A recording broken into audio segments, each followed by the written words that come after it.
నవ్వి పోదురుగాక నాకేటి సిగ్గు అని చెప్పి ఒక సామెత ఉంటుంది. ఈ సామెత ఇప్పుడు ఆంధ్రప్రదేశ్లో ఒక వర్గానికి అనుకూలంగా పనిచేసేటువంటి పత్రికలకు కరెక్ట్గా సరిపోతుంది. ఇప్పుడు రాష్ట్రంలో అధికారంలో ఉన్నది ఎవరు? కూటమి సర్కారు. మరి ఈ కూటమి సర్కారుకి సంబంధించినటువంటి మంత్రులు వాళ్ళ శాఖలో అవినీతి జరిగినప్పుడు దానికి బాధ్యత వహించాల్సింది వాళ్ళే. మరి వాళ్ళు బాధ్యత వహించకుండా ప్రజల్లో విపరీతమైనటువంటి వ్యతిరేకత వచ్చినప్పుడు దాన్ని డైవర్ట్ చేయడం కోసం వాళ్ళు రాసేటువంటి వార్తలు చూస్తే నిజంగా సిగ్గు అనిపిస్తుంది. ఇంత దారుణంగా ఎలా వార్తలు రాయగలుగుతున్నారు వీళ్ళు, ఇంత దారుణంగా ఎలా ప్రజలను మోసం చేయగలుగుతున్నారు వీళ్ళని చెప్పి. ఇప్పుడు ఏదైతే అచ్చెన్నాయుడు వ్యవసాయ శాఖ మంత్రి సంబంధించినటువంటి శాఖ ఏదైతే ఉందో ఈ శాఖలో ఒక అధికారి భారీ అవినీతికి పాల్పడతా ఉన్నాడు. ఓ పక్క చంద్రబాబు నాయుడు గారేమో అవినీతి లేని పాలన అందించాలి అని చెప్పి ఎవరైనా అవినీతి చేస్తే బెల్ట్ తీస్తానని చెప్తున్నప్పటికీ కూడా ఈ రకంగా కొంతమంది అధికారులు గత ప్రభుత్వంలో పనిచేసినటువంటి అధికారులు, దానికి అలవాటు పడ్డటువంటి అధికారులు ఇప్పుడు ఈ రకంగా ప్రభుత్వానికి చెడ్డ పేరు తెస్తూ ఉన్నారని చెప్పి వీళ్ళు చెప్తా ఉన్నారు. ఎక్కడైనా ప్రభుత్వాలు మారుతాయి, ఎమ్మెల్యేలు మారుతారు, మంత్రులు మారుతారు, అధికారులు మారరు కదా. మరి ఈ రకంగా వార్తలు ఎందుకు రాస్తూ ఉన్నారంటే ప్రజల్లో వ్యతిరేకత వచ్చినప్పుడు ఏదో ఒకటి కవర్ చేయాలి కదా. సో ఆ రకంగా కవర్ చేస్తూ ఉన్నారు. ఇక్కడ కూటమి సర్కార్కి సంబంధించి కానీ మంత్రులకు సంబంధించి కానీ ఇక్కడ ఎవరి పేర్లు ఏమి వాడలేదు. కేవలం వాళ్ళు అధికారులు మాత్రమే తప్పు చేస్తూ ఉన్నారు.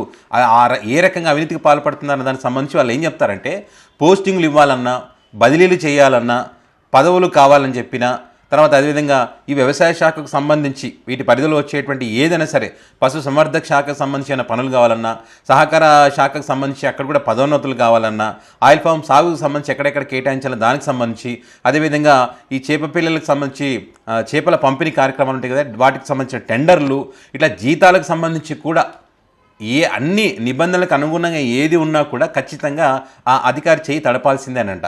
ఆఫీస్కి వస్తే అక్కడ మాట్లాడిన తర్వాత పలానా చోటికి సాయంత్రం 5 గంటలకు 6 గంటలకు ఆఫీస్ తర్వాత రండి, అక్కడ మాట్లాడుకుందాం అని చెప్పి అక్కడ ఒక లెక్క చెప్తాడంట. ఇంత ఇవ్వాల్సి వస్తుంది అని చెప్తాడంట. సో ఈ రకంగా రోజుకి 20 లక్షల రూపాయలు ఆ అధికారి సంపాదిస్తున్నాడంట. ఆయన కింద మరో 2-3 కూడా ఉన్నారంట అధికారులు. ఈ రకంగా ఆ శాఖ మొత్తం అవినీతిమయం అయిపోయిందంట. అంటే ఈ వ్యవసాయ శాఖలో అవినీతి సేద్యం చేస్తూ ఉన్నారు అని చెప్పి చెప్తా ఉన్నారు. వీళ్ళు ఈ రకంగా అవినీతికి పాల్పడడానికి కారణం ఏం చెప్తారంటే జోగి రమేష్కి, అదేవిధంగా కాకాని గోవర్ధన్కి వీళ్ళు అనుకూలమైనటువంటి వ్యక్తులు ఈ అధికారులు. వీళ్ళు చెప్తే టక్కున పని అయిపోతుంది.